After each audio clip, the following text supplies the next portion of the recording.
Hi everyone. Occupational therapist जब autism को treat करता है तो सबसे बेसिक ट्रीटमेंट प्रोटोकॉल में आती है ये brushing technique. Actually brushing technique और बाकी सारी टेक्निक्स हैं जो कि एक पैसिव थेरेपी होती है।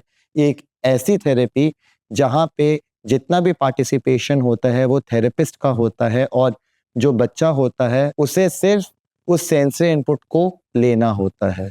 तो पैसिव थेरेपी में एक बहुत कॉमन जो होता है that is a brushing technique. ये मेरे लिए बहुत इम्पॉर्टेंट है आप लोगों को बताना कि ये जो ब्रशिंग टेक्निक है ये इतनी ज़्यादा इम्पॉर्टेंट है बिकॉज जैसे मेरी प्रीवियस वीडियो में हम लोगों ने देखा हुआ है कि जो टेक्टाइल सिस्टम होता है एक बहुत इम्पॉर्टेंट सिस्टम है। और अगर किसी भी तरीके की कोई टच सेंसिटिविटी बच्चे में है तो उसको दूर करना बहुत इम्पॉर्टेंट है। मगर ये यूज़ कैसे करना है, इसकी रियल टेक्निक्स क्या होती हैं और अगर ये गलत तरीके से यूज़ हो रहा है तो इसके नेगेटिव इम्पैक्ट्स क्या होते हैं। मैं आज आप लोगों के साथ इस वीडियो के माध्यम से ये सारी चीज़ें डिस्कस करना चाहता हूँ बिकॉज़ मैंने कई बार देखा है कि जब ये चीज़ सही तरीके से नहीं यूज़ होती तो इसके साइड इफ़ेक्ट्स बहुत ज़्यादा डेंजरस हो जाते हैं बच्चों के लिए। अब इस ब्रश को बेसिकली थेराप्रेशर ब्रश बोला जाता है मगर उससे पहले ये ब्रश सर्जिकल ब्रश भी कहा जाता था बिकॉज़ ये सर्जरीज़ के टाइम यूज़ होता था जहाँ पे जो सर्जन्स होते थे वो अपने नेल्स क्लीन करने के लिए ये ब्रशेस को यूज़ करते थे।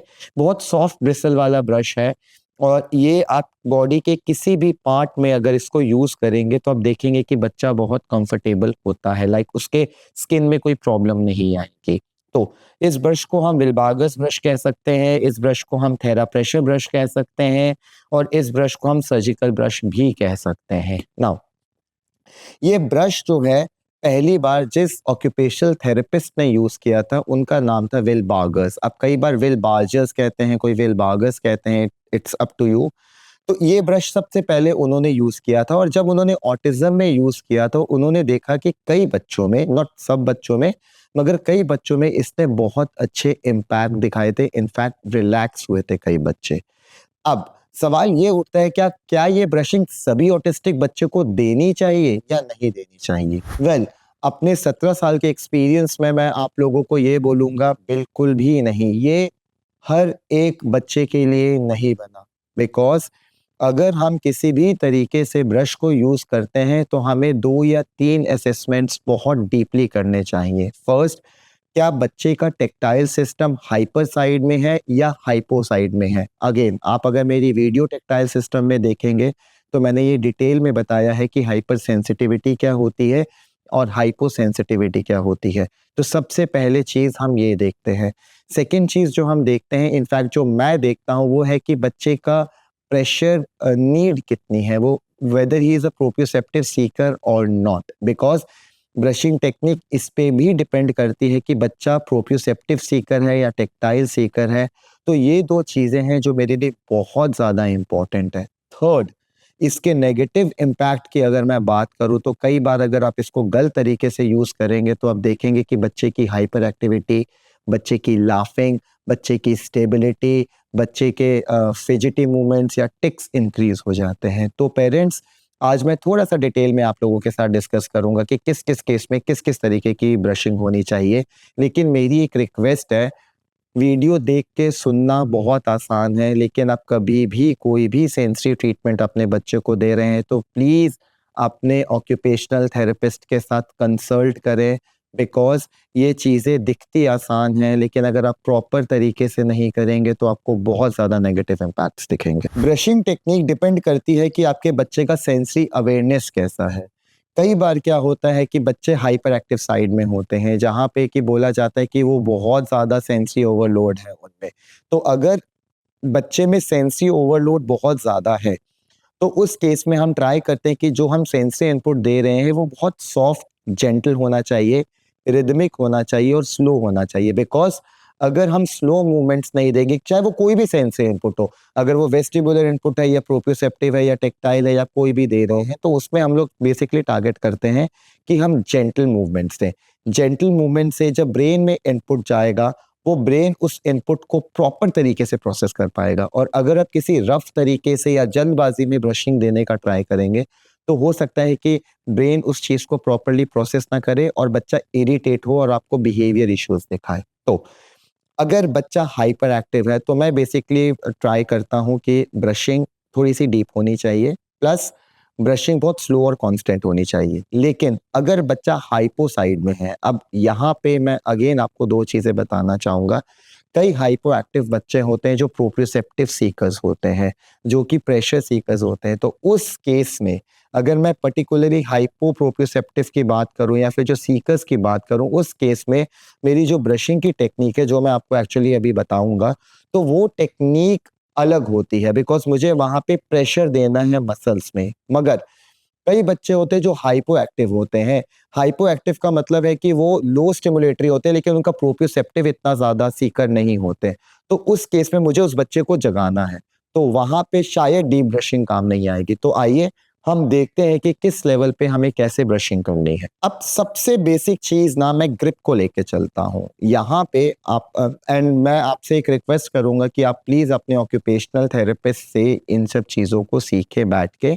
एंड कई बार क्या होता है पेरेंट टू पेरेंट जब हम चीज़ें सीखते हैं तो आपके बच्चे की नीड और दूसरे बच्चे की नीड अलग होती है बिकॉज़ आजकल ये बहुत ज़्यादा हो रहा है कि brushing techniques I don't know parents to parents समझा रहे हैं, ये बिल्कुल गलत है।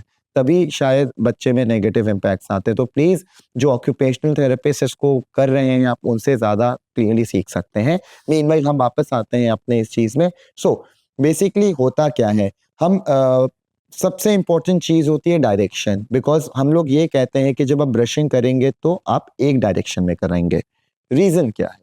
आपको रीज़न्स जानना बहुत इम्पोर्टेंट है। देखिए, जो हमारे हेयर फॉलिकल्स हैं, वो नीचे की तरफ आते हैं, ऊपर से नीचे की तरफ जा रहे हैं और अगर मैं उल्टी ब्रशिंग करूँगा, तो डेफ़िनेटली मेरे बाल ऑपोज़िट साइड में खिंचेंगे, जहाँ पे बच्चा बहुत ज़्यादा इरिटेट होगा। इसीलिए जब आप ऑक्यूपेशनल थेरेपिस्ट के पास जाते हैं, तो आप हमेशा देखेंगे कि वो थेरेपिस्ट हमेशा आपको बोलेगा कि आप यूनिडायरेक्शनल चलें। सेकेंडली, अगर बच्चा हाइपर एक्टिव साइड में है और आप 2 साइड में ब्रशिंग करवाएँगे, तो हो सकता है कि ये जो दोनों साइड का इनपुट है ब्रेन में, वो बहुत ज़्यादा फायर अप करे ब्रेन को। तो उस केस में ना बच्चा बहुत अनईज़ी हो जाता है। तो without taking a risk usually therapist जो होते हैं वो यही कहते हैं कि आप सिंगल डायरेक्शन में ब्रशिंग करें। अगर बच्चा हाइपर एक्टिव है, तो आप स्लो कांस्टेंट मूव करें, ब्रश को थोड़ा-सा डीपली आपको पकड़ना चाहिए ताकि बच्चा रिलैक्स फॉर्म में रहे। ये सबसे इम्पोर्टेंट है। नाउ दूसरी इम्पोर्टेंट चीज़ ये है कि बच्चे की सिटिंग कैसी होनी चाहिए। मैं हमेशा प्रेफ़र करता हूँ कि बच्चे को हम लोग चेयर पे बिठाएँ, कई थेरेपिस्ट फ्लोर पे भी बिठाते हैं व्हिच इज़ एब्सोल्यूटली फाइन। कई पेरेंट्स फ्लोर पे बिठा के कराते हैं, again again it's fine, bed पे कराना अगेन इट्स फाइन बट मैं यूजुअली चेयर पे बिठाता हूँ बिकॉज़ मेरे लिए पोस्चर बहुत इम्पोर्टेंट है। जब मैं चेयर पे बिठाता हूँ, तो जितना स्पाइन एक्टिवेटेड होगा, उतना ही टैक्टाइल इनपुट लेना बच्चे के लिए ज़्यादा इम्पैक्टफुल होगा। तो इस चीज़ का ध्यान रखना है कि जब हम ब्रशिंग कराएँ तो डीप होनी चाहिए, स्लो होनी चाहिए, बच्चे का पोस्चर अच्छा होना चाहिए एंड ट्रस्ट मी अगर एज़ अ पेरेंट आप ये इनपुट दे रहे हैं ना और इनपुट देते हुए आप वो अपने बच्चे के फेस में एक कामनेस देख सकते हैं। तो आपको लगेगा नहीं, जब मैं ब्रशिंग कर रहा हूँ तो मेरा बच्चा उस चीज़ को फ़ील कर रहा है। That is what is important because अगर आप ब्रशिंग कर रहे हैं और बच्चा कहीं और देख रहा है, उसको पता ही नहीं लग रहा कि आप उसकी बॉडी में कर क्या रहे हैं, तो शायद ये जो इनपुट आप दे रहे हैं, उसकी इंटेंसिटी अप एंड डाउन करना बहुत ज़्यादा इम्पोर्टेंट है।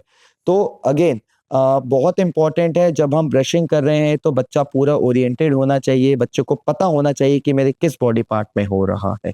Slow and steady that is a key if your child is hyperactive. चलिए, अगर बच्चा हाइपर एक्टिव है तो सबसे इम्पोर्टेंट है कि सेंसरी असेसमेंट उसका बहुत अच्छा होना चाहिए, जहाँ पे हम ये कन्फर्म करें कि हमें उस बच्चे को जगाना है।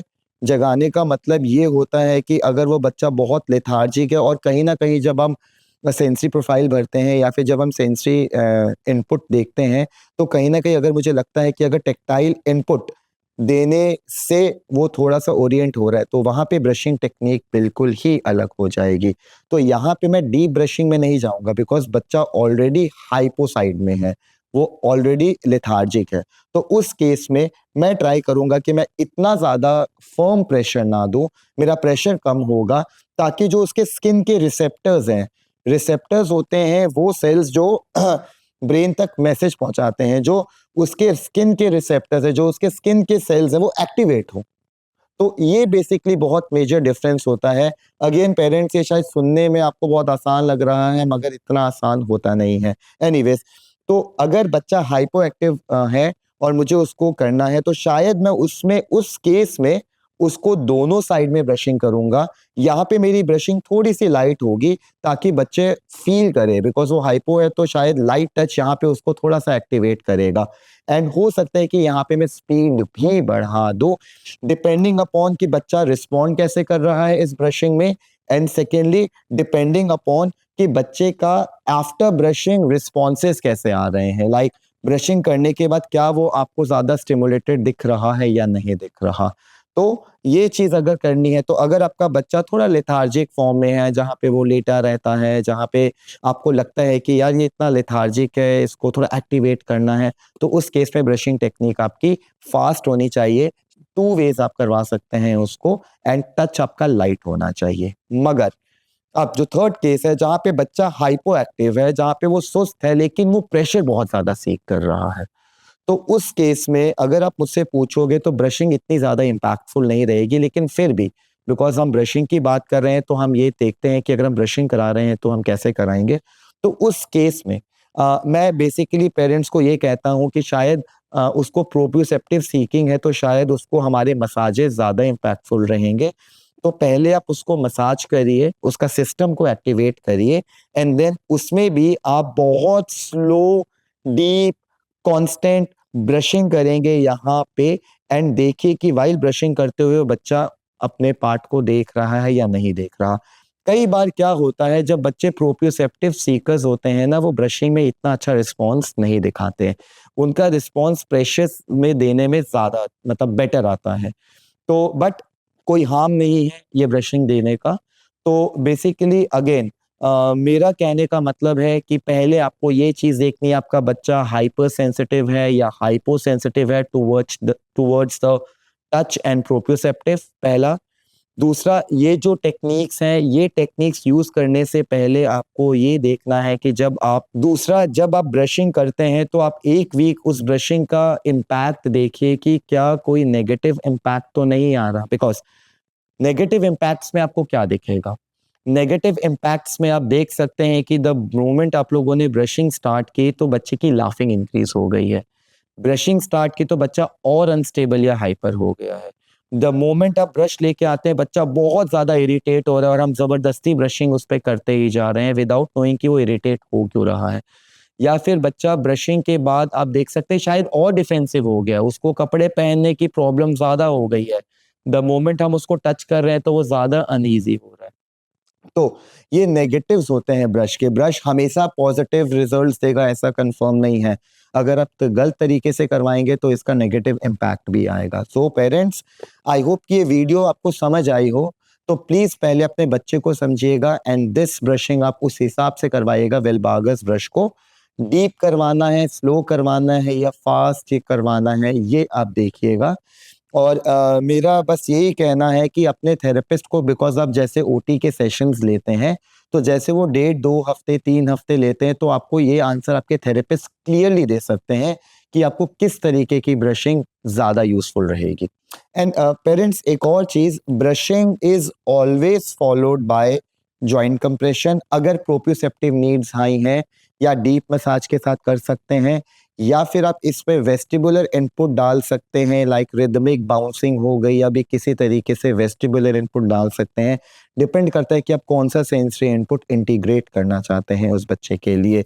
सो मीनवाइल आई होप आपको ये वीडियो हेल्पफुल रहेगी, मगर फिर भी ये एक ऐसी टेक्निक है जो मैं चाहता हूँ कि प्लीज़ आप अपने थेरेपिस्ट के गाइडेंस के अंडर ही करें।